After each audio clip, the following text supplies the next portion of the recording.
இழுமா இழு இழு. ஓ வணக்கம் நண்பர்களே, எப்படி நம்ம அம்மாவோட ட்ரைனிங் வேற மாதிரி இல்லை. ஸோ காலையில் எழுந்த உடனே நம்ம செடி நண்பர்களுக்கெல்லாம் தண்ணி ஊற்றிடுங்க. ஸோ காலையில் அப்படியே ரொம்ப ப்ளசண்ட்டாக ஃபீல் பண்ணலாம். சரி அப்படியே மாடி மேலே போய் பார்த்தா இவ பார்த்தீங்களா எப்படி திருட்டுத்தனமா எப்படி வெளியே போனானே தெரியல. திடீர்னு இப்படி ஹோட்டல்லேருந்து இப்படி வர ஹீரோயின். கைஸ், இந்த நாய்க்குட்டி நீங்கள் வீடியோலையும் பார்த்துருப்பீங்க, ஸ்டோரியிலையும் பார்த்துருப்பீங்க. இந்த நாய்க்குட்டி பேர் வச்சாச்சு. இது பேர் ருக்மணின்னு வச்சிருக்கு கைஸ். நம்ம ஃபியூரி குட்டி பழக்கமாயிட்டா, நியோ குட்டி பழக்கமாயிட்டா.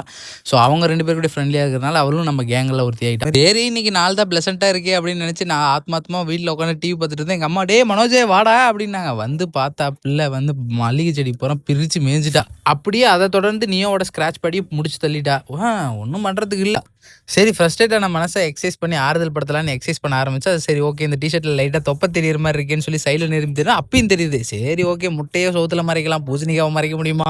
அப்புறம் என் மச்சான் வேற, மச்சான் சிக்கனும் பரோட்டா இருக்கு வாடா அப்படின்னா. சரி ஓகே, டயட் ஆகுது டேஷ் ஆகுது அப்படின்னு சொல்லிட்டு நானும் பூந்து விளையாடிட்டேங்க. அதுக்கப்புறம் ஃப்ரெண்டோட வீட்டுக்கு போயிருந்தேன். அவன் பெருவிட சேவல் கோழி இதெல்லாம் வளர்த்திட்டு இருக்கான். ஸோ அதெல்லாம் பார்க்கும்போது நமக்கும் ஆசை தான். ஸோ சின்ன வயசுலேருந்து ஆசை தான் சண்டை சேவல்லாம் வளர்த்தணுன்ட்டு. சரி பார்க்கலாம் கைஸ் எப்படின்ட்டு.